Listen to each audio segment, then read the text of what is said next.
Hi everyone! Welcome to In Our Defence, the podcast designed to give you all the advice you need whilst going through the trials and tribulations of life to and at the bar. Now, we wouldn't be a legal podcast if we didn't give you a legal disclaimer. Whilst every effort has been made to ensure the content of this podcast is accurate, none of it is to be taken as professional advice in any capacity. We might talk a lot about a lot of things in a lot of detail, but in our defence, we are still learning too. Hi everyone, welcome back to In Our Defence. It has been such a long time since we have recorded one of these for you. Things have been pretty chaotic. Life has been lifing hard, both professionally and personally for the both of us at the moment. And so we just haven't had the time to get our diaries together or had any time to actually give any meaningful kind of time to this, so we do apologise. It's been like 3 months now since we filmed a podcast, which is awful. Is it really? Well, I think we last uploaded mid-February. February 27th of Feb. So sorry everybody. We are sorry. We don't want to disappoint any of our diehard fans. Our loyal number one VIP fans, you know. Yeah. We see you.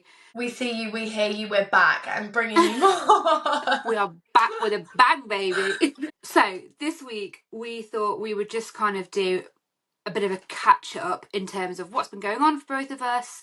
And then we thought we'd move on to something quite topical, given that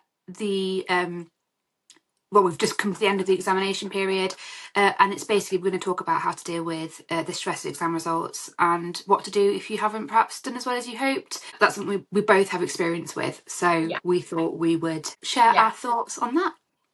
Sounds brilliant. So where have we been? So I'll go first because my story is not as exciting as Lou.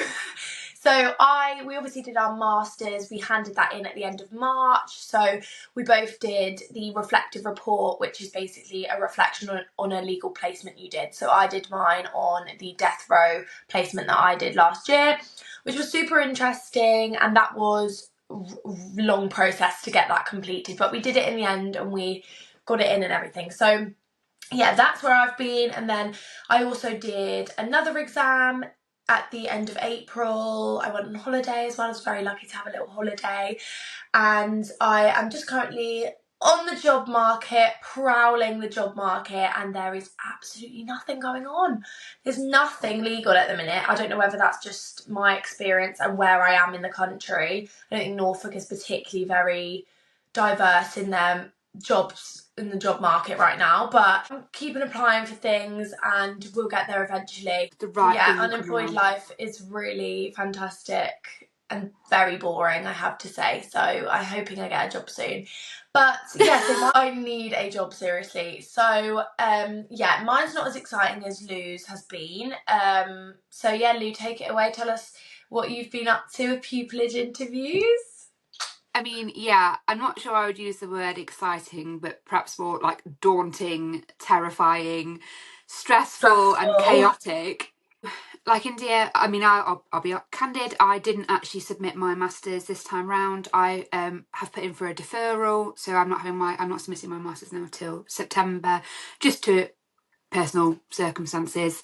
But that said, I have been through the ringer of pupilage interviews at the moment, or I say at the moment, they've just finished, and actually I find out a week today, 10th of May. Obviously, I'm sure a lot of you will be aware, is the day where we all find out if we have been successful or unsuccessful in this year's pupilage round. I applied to 4 places. I got rejected for an interview from 1, and the other 3 I've been lucky enough to have interviews, first and second rounds. And so I'm waiting to hear back from 3. I know I'm very fortunate to have such good experience, but I am still absolutely bricking it. Yeah, naturally. But also, you're not fortunate. You did work really, really hard. So credit where credit's due. It's, as you know, guys, it's just a really, really stressful time.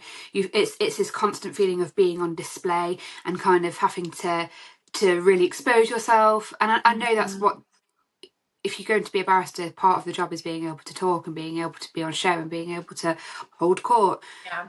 And yeah, it's just been I can't say that any of my interviews have been a bad experience. Like I don't know if I've just been really lucky. All the panels have been lovely. All the interviews, don't get me wrong, they've not been easy. They haven't been easy at all. And they've certainly like tested me and pushed me to my limits in terms of, you know, my opinions on certain things and questions. It was absolutely no walk in the park. But I have to say the actual interviews themselves, like everyone was so kind, so welcoming, really lovely. You get a real sense that no one actually wants you to do, that everyone wants you to do well. Like I think there is a temptation sometimes to think, oh, everyone's in this like world, it's so competitive, and it is competitive. But I think ultimately they want someone, so they want you to do well. That sounds like a really backward thing to say, but like I really felt like this round that they are willing you and cheering you on. Yeah, I do think like the whole concept of pupilage interviews is even more stressful than just a normal job interview for me personally anyway. I just find that like the whole concept of going in and being tested on not only your legal knowledge but your ability to present and your advocacy and answering these questions, and some of them have been quite sort of out of the box, haven't they, Lou, from your experience? Which is good. That's what you want, you know, you want to be tested and challenged, but it is really, really daunting. So and props to you, Lou, for doing it. Was it you, Indy, that said to me the other day that you forget, and I forgot, and I'm sure it was you, tell me if I'm wrong, that you're not just competing with people from this year, which I kind of forgot. You've got people who have applied last year, year before, 5 years worth of people. Yeah. Who could still be applying. Yeah. There's so many more people. Yeah, you're not alone in this, and you know, there's kind of like this, I don't know, community of people that are that's the word. There's a community of people. Yeah, that's. But I know this lovely barrister who's in a chambers in Norfolk, and he has just completed his pupilage. He's a tenant now, and he was on his 5th year of applying and was successful in the end, and he's done absolutely amazingly. And it just shows that some people's journeys are completely linear, straight through. We also know another barrister in Nottingham who literally went from bar school to pupilage straight away. Like, and I'm sure he's absolutely amazing to get to that point, but some people aren't as lucky and it doesn't happen so easily to some people. So if you haven't got it this time round, it's totally fine. You've got 4 this time next week, India, you can say this to me then, okay? Yeah. You're going to have to replay this to me when I'm crying and miserable because I can't do it and I'm not going to get anything. You'll be totally fine. I already know it. But like, yeah, just remember, you know, you've got time, you know, this may not be your journey, you may not get it straight away, and that's fine, and you've got time and you'll get there eventually. Keep at it, basically, what I was trying to say. So something I didn't realise as well, and I don't know how I got through uni thinking this, but I thought you had 5 years from your date of call to get pupilage. It's not, it's 5 years from the date you passed the bar. That's right, isn't it? Yeah. I don't know how I got that so mixed up. Well, I always thought it was the date of call as well, but I think this is why we are here doing this podcast, in order to clear up some of that confusion for people, because it makes sense. Otherwise, you could just defer call till whenever, couldn't you? Exactly, but there were so many things that when we started the bar course, we were like, I actually have no idea about this, and nobody is telling us, because you're sort of expected to know these things, which is fair enough. An assumption that you just know, yeah. Yeah, and I feel like if you're like me and Lou, you might not know it. You don't know anybody who's been through it, so you don't have that previous experience. So we are here to give you what we know. I'm not saying we know everything, because we absolutely don't, and there's so many things that we like need advice on. But I just feel like for those people that don't know the little things, like things about the qualifying sessions, like we did our episode on qualifying sessions a couple of episodes ago, I feel like there's a lot about qualifying sessions that is unknown, and people don't understand how to get them and how it all works. So I hope that we've just given you some little breadcrumbs of information that you wouldn't have known before. Little golden nuggets. Yeah. So we do have an episode coming up that's in a couple of weeks' time, I think, that is all about the pupillage interviews. So if you are intrigued to hear more about Lou's experience and how she got on and maybe some of the questions she was asked, we will be talking about that in more detail then. So keep an eye out. It may be in 3 months' time. Yeah. Hopefully not. If we have a repeat of the last couple of months, who knows? This could be the last one, guys. You know, don't.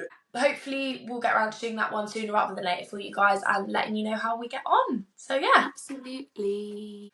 So guys, if we move on to the main topic for this podcast this week. So we're going to be talking this week about exam results. Now that is just so daunting and so scary, and it's such a scary time the day that you get your exam results back, especially if you've been through GCSEs, A-levels, degree and then a postgraduate course like we have. We've had to deal with the stress of opening exam results so many times at this point, and it never gets easier, does it? No. You know, you can hear your heartbeat in your head. 1000%. Oh, it's awful. And you're so nervous and you're so worried, like, what if it's all gone wrong? And one thing that I will start this topic by saying is we've discussed so many times about how the litigation exams are super, super hard, right?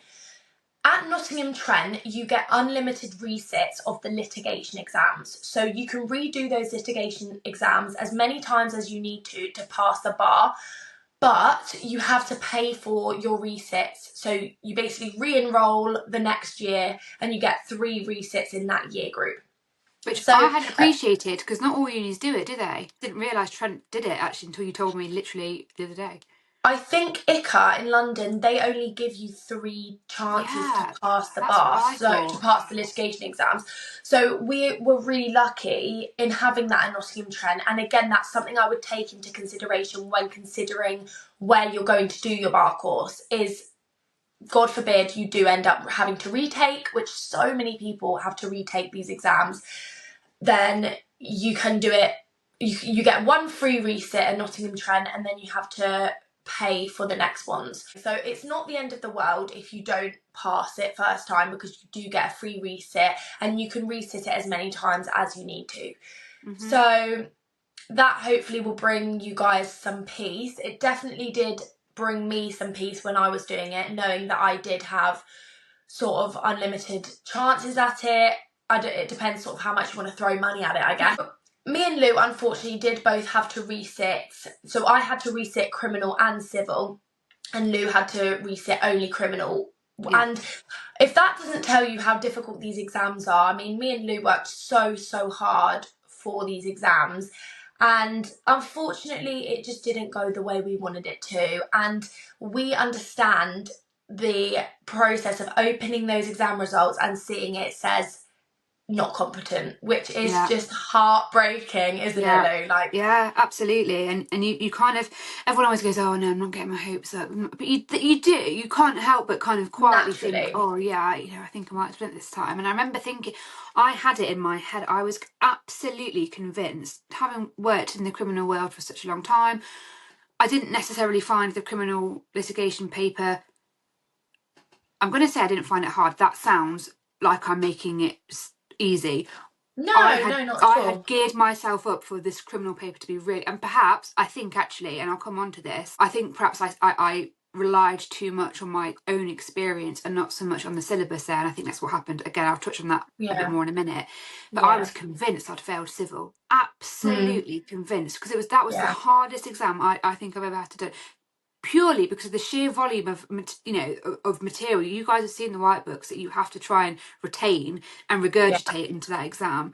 I know the second paper is open book, but still, and I was absolutely convinced. And so when I got my results, I kind of had it in my head, oh, I'll be fine. The only one I probably failed is civil. I'll be fine. Yeah.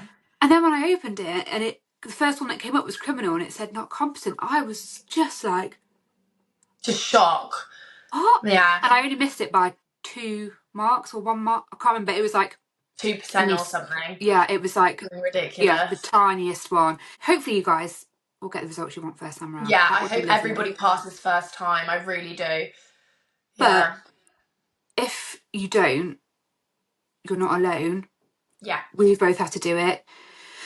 You know, a lot of really successful barristers I know now didn't pass first time on certain papers. It's just kind of when I say par for the course, it's not, because obviously you do get some people, but I would go so far as to say is that the people who pass first time are the exception, not the rule. Oh, 1,000%. I totally Yeah. agree with you.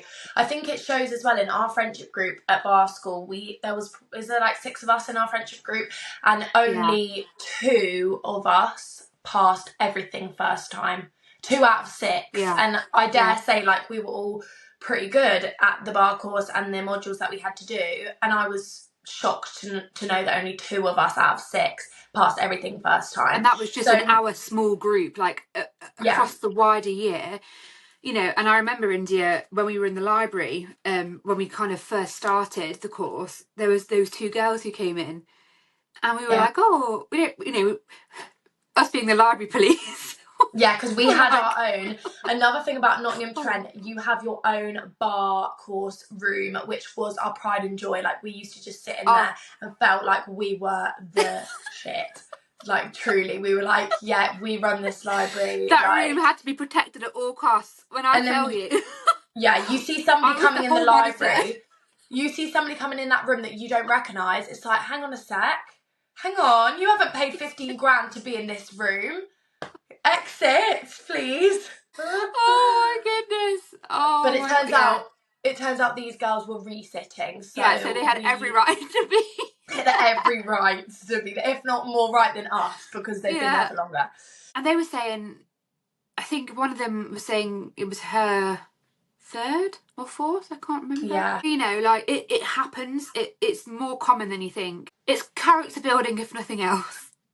I can't even tell you, like, how Think about when you get a pupilage interview and they say, tell us about a time you've had to be resilient or deal with rejection. Let me tell you, sir. So basically, opening those exam results and seeing not competent is just gut-wrenching, heartbreaking, horrible, cried my eyes out. It's just a horrible experience, and I hope nobody has to experience that. I really do. But I did learn somewhere before I actually started the bar course that the cohort before us, there was like 50, 60 students and only 15 people passed everything first time. And I'm not saying that to scare anybody, because I hope you'll take it the opposite way and sort of take comfort in the fact that you're not alone if you do fail. I hope you're one of the 15 out of 60 that passed first time. I really, really do. But it's so, like Lou said, the people that passed first time were the exception. They were the anomalies, because they were obviously so amazing at it that they passed everything first time, and it was just brilliant. But yeah, so you're not on your own. Like, so many people have to retake these exams. It's actually not spoken about enough, I don't think, how many people actually have had to redo it, like successful barristers, like Lou says. I bet if you've got a lineup of people and said, did you pass first time, you know, they probably would, it'd be just as, I reckon there'd be more no's than there would be yeses. Oh, 1,000%. One thing I've always thought, and I'm conscious of where I am in my career at the moment, and I'm conscious that I'm a young aspiring barrister, and so I don't want to cut my nose to spite my face. The skills-based exams, so the internal exams that you do at your uni, I think are much more they're representative of real life, whereas the centralised assessments, obviously, please don't come for me, Bar Standards Board or Bar Council, you know, it's not necessarily an accurate representation of your ability. It's your ability to learn, revise, retain, and then answer questions on it. Whereas in real life, you're never gonna, court isn't always a closed book exam. You're expected to know the basics before you go in. You're expected to prep and have that base knowledge. But if you're in court one day and you get asked a particularly difficult or niche question that perhaps you haven't appreciated or answered or prepared for, you will have access to a laptop, you'll have access to Archbold or Blackstones or Whitebook, you know, you'll have that to hand and you can ask for time to sort it. So I suppose what I'm saying is, whatever result you get, even if you pass, which sounds like a backwards thing to say, is not necessarily a reflection of your ability or capability. Yeah. Does that make sense? I completely agree with you, and I would say we are prime examples of that, with how well if I don't want to come off like I'm sounding really braggy saying that, but No, you did how brilliantly well in all of your internal exams. well, what I'm trying to say is how well we did at advocacy. That's Yeah, where we both exactly. thrive. Like Lou got the best advocacy grade across the board in our year group, and you know, I think me and Lou are first-hand examples of how sometimes your strengths may lie elsewhere. Clearly, my strengths did not lie in using the litigation book and applying it to an exam. Clearly, that's not where I excelled, and that's okay. You know I'm good at advocacy. I know my strengths lie elsewhere, and you may be the same. And I just want there to be an outlet where somebody can come if they've failed the exams and be like, I'm not on my own, because I can't even tell you how horrible it was the first time. I think failing the first time is the worst one, because Yeah, I after think the first so. time you're capped at 60% for the litigation exams. Yeah, that's a really good point, actually. So once you failed it the first time, you're capped at 60%. No matter what grade you get, the best you can get is 60%. So I think failing the first time and knowing that you're now capped, you can't get any better than 60%, is the biggest sort of knockdown, I would say. And then after that, it's like, right, okay, I'm capped at 60% for all my resits now. I just need to do it as many times as I need to do it to pass. So I would personally argue that the first time is the worst. And then the second time, so you obviously get one free resit. So you sit in April and you get one free resit in August. So if you can't do the resit, like I couldn't do it because I was on holiday, Your Honour, in my defence, I was on holiday. Your Honour, I wasn't even there. You weren't even there. In my defence, Your Honour, you weren't even there. You weren't even there, Your Honour, so what are you on about? You can actually defer. So I deferred my free August resit until December, but because it was the new school year, I had to pay because I had to re-enroll. So of course, yeah, I remember this, yeah. I was unlucky. I didn't get my free resit, unfortunately, and I did kick up a little bit of a fuss about that, but obviously there's nothing you can do. So yeah, so I had to just pay for my resit straight off the gate. I was like, I'll just say as well, I'm not sure if it's the same at all of other providers, but I know at Trent it's a flat rate figure for that year's resit. So you get the more, a bit of a bizarre thing to say, but the more you fail, the more you get your money's worth. So say if you fail one exam, you pay, is it 350 or I made that one? So in December, I had to re-enroll. So for my free resit, that obviously was not free, I had to pay £360, and that was for a re-enrollment fee, and that allowed me to resit the exam in December, April and August. So yeah, and it's the same with the internal ones as well. I know that say if you were to fail opinion writing and a litigation one, let's say, you just pay that one fee for both of those resits. Again, you'd have to check with your individual providers if that's the case, but I know at Trent that's definitely, or at least it was when we were there, that was definitely what they offered. So I remember thinking, God, what if I failed all of them? I remember thinking that's what, if it's 350 quid a pop, you're talking, almost £1,000 if you fail 3.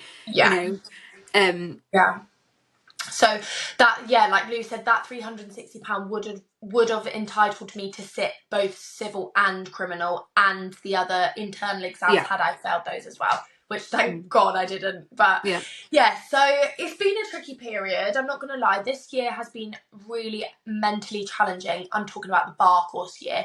Has been really mentally challenging and sort of really emotionally draining in terms of having to resit exams and feeling like you've done enough and feeling like you've really worked so hard for something and it just hasn't quite come off the way you wanted it to, and that is really, really difficult.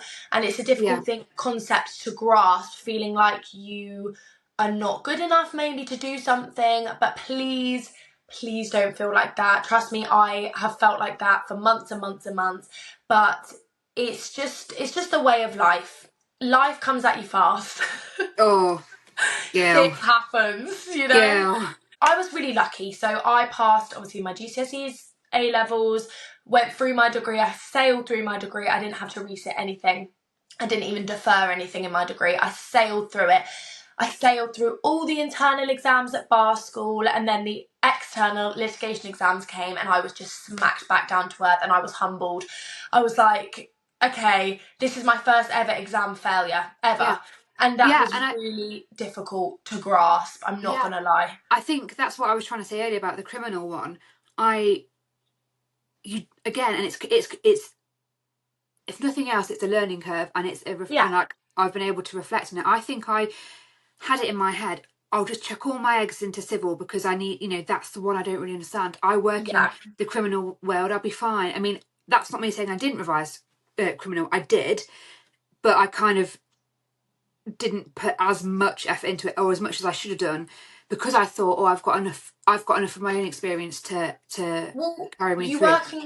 You work there every day. Yeah, I know.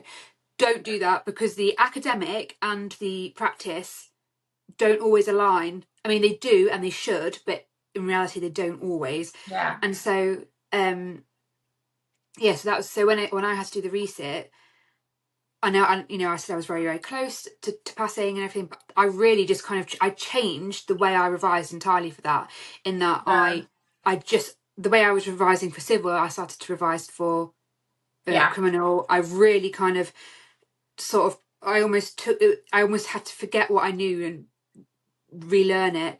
And obviously it worked because I passed the second time, so I changed tack basically, and it worked. The other thing I was going to mention, India, is that I'm right in thinking that some of the results come out early, don't they? So is it conference opinion writing and one other that you staggered. They're staggered, so they came out in 3 different blocks. Like 3 different blocks. So one day you had opinion writing and drafting, I think, and then you had your advocacy and your conferencing, and then you had your litigation. So it's staggered. So we had 3 different results days to get 3 sets of results that were all equally as important, and it was just like, oh my god. I remember thinking, if you fail one on the first one, you're going to have to resit. You can't pass. Like the whole. So I remember thinking, imagine if you get on your first result and you failed what, and that happened. It happened to some people on our course, and it's devastating, and but don't lose heart at that stage. No, don't. Just allow yourself to feel it. Yeah. Wallow in it for a bit. Get your cries out, get your anger out, get your frustration out, but pick yourself up. Yeah. Look at what went wrong. That's what I had to do. I had to really reflect on what I had done wrong. And it was not a very nice thing to, I say not a nice thing to do. It was an uncomfortable thing to do, to have to look back at myself and think, right, something's gone wrong. What have I done wrong here? Yeah. I have done this wrong. What can I do to change it? This is what I'm going to do. And it's quite a difficult, especially if you feel like you've worked really hard, and especially if you feel like you should have passed, it can sometimes feel like you can kind of feel a bit affronted by it, I think. Actually, it's having the ability to look inwards and be like, well, what's happening? Yeah. Well, I think that I've really suffered with, when I failed the exam, with feeling demotivated with it and feeling like, well, I worked so hard and it didn't pay off, so what more can I do? Feeling at a loss how to progress and move forward. And I think it's just acknowledging that, it maybe didn't go your way this time, next time it will be different.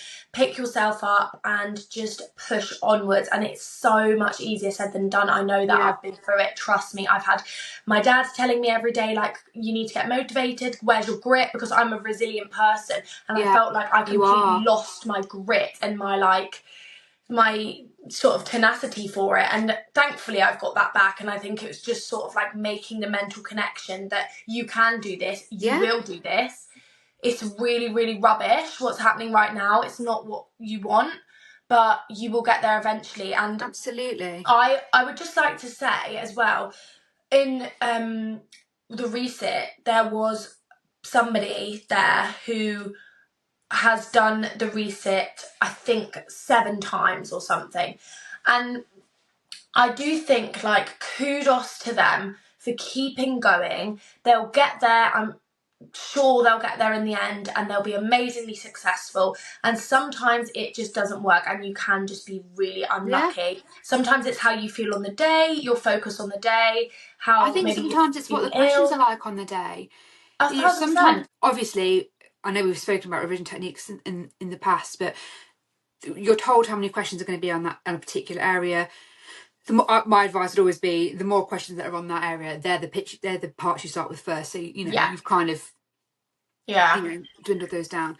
But we had loads of questions that had kind of been not identical to some of the mocks I'd been doing, but they'd kind of had similar threads running through. Threads, and I was like, oh, okay, I've done enough of these now to kind of get a feel for this is what they're looking for. I'd got to know my enemy. We love phrases around here. If on that particular day, the questions had been slightly different, or I might have. I always think, right, what if I'd had, if I'd had that resit paper the first time round, would I have passed? Yeah. And I just think I just said we love a phrase on here. Everything happens for a reason, and sometimes it can be so difficult to see what that reason is, and it plays out in the long run, and you'll figure it out eventually, and you will get there, and all it takes is just resilience, keep going, confidence in yourself that you've got it in you to be able to do this. It's such a difficult exam, and it really, really is. But if you work hard enough, and if all the external variables are in your favour, you will be fine. What's the phrase? It's like about the journey. And then the journeys, some people's journeys might be winding, some people might be straight, but you're still getting to the same destination. What is that phrase? What did Miley Cyrus say when her voice went weird? The climb. Guys, that is my song, and that is my favourite phrase ever. It's all about the climb, and it is all about the climb. And let me tell you, I'm climbing the mountain right now, and the mountain is looking steep. Can I also just say, kudos to anyone as well, going back to pupilage interviews, obviously people who have done interviews and exams, it's all at the same time. So if you've been doing pupilage interviews and exams and you haven't necessarily been successful, give yourself a break. Do not be so hard on yourself, because trying to do either of those things separately is taxing. Trying to do both at the same time is so I totally agree. And on that same vein, working as well, working alongside doing the exam, say either working full-time or part-time, give yourself a pat on the back because you're fabulous. So remain positive. I think that's all you can really do. I think control the controllable. You can only do what you can do. If you can control how much you revise. You can control your outlook and how you look at that, how positive you are about this sort of thing. You can't control what you're going to get. No, but you can control how you deal with it. To an extent. If you work hard enough, you can't control what you're going to come out with. So control the controllable.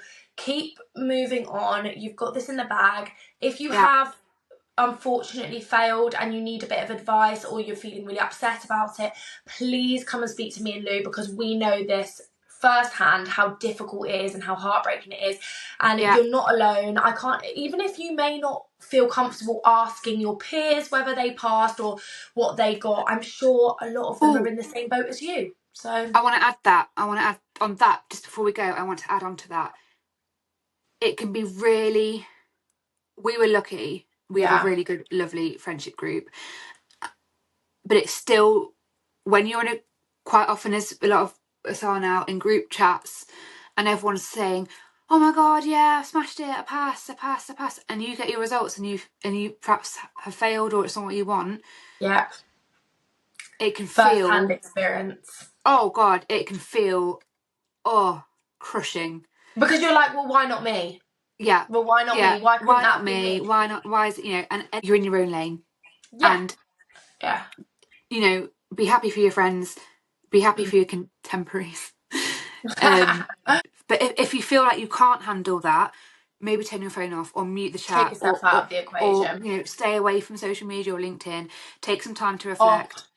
Take some time off of bloody LinkedIn. I can't even tell you, the LinkedIn warriors Sorry, Yeah. love you all. If anybody here is watching from LinkedIn, you're all fantastic. But sometimes I was like, okay, I don't need to read about every single little promotion you've got in your job. I'm so happy for you. I'm hoping you're thriving. But right now, when I've just failed an exam and I'm feeling like utter poo on the floor, and I'm reading about somebody else's successes, it's just not what you want. It just feels so take a lot, yourself doesn't out of the it? equation. Take yourself So, out of it and just yeah. delete the app from your phone if you have to. Trust me, it's really difficult. Yeah, LinkedIn these days, the LinkedIn culture has gone absolutely crazy.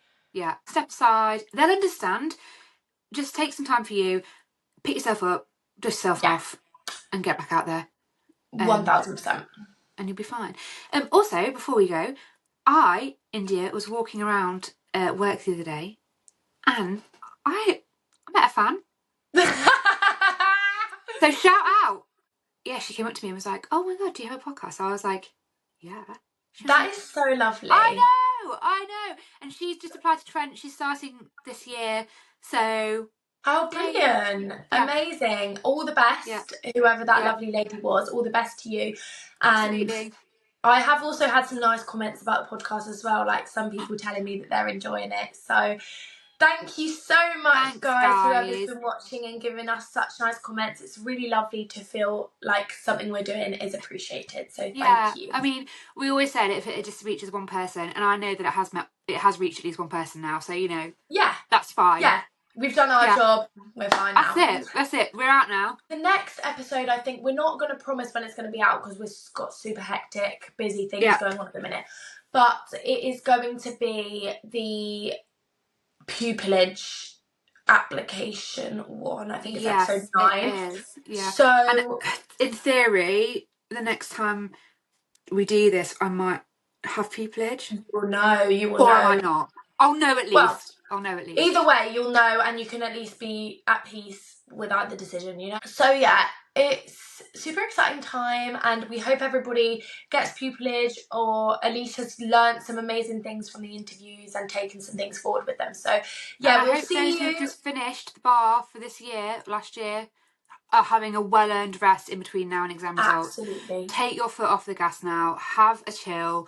Go on holiday. Just take some time to just decompress after what has been, I'm sure, a really, really manic, hard, stressful year for you. Well 100%. Done there. You made it. Made it through.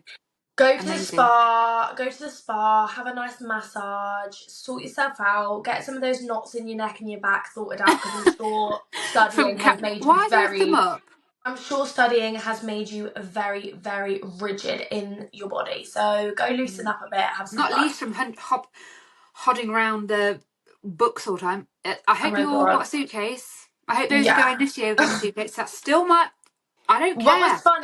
What was funny was I didn't see anybody with a suitcase when I was retaking, which I thought, well, more for they obviously haven't been listening to In Our Defence. Clearly not. Get to know you guys. Okay then, so we'll see you guys soon, and we hope you enjoyed this episode. Yes, and I'm going to say a big shout out to Shabman as well, our lovely friend who's now back in Bangladesh, because he messaged us over the week and he was asking when we're going to do another one. So hi Shabman. Shabman, this is for you. Hi, we dedicate this episode to you, Shabman. Yeah. Okay, bye guys. Okay, bye.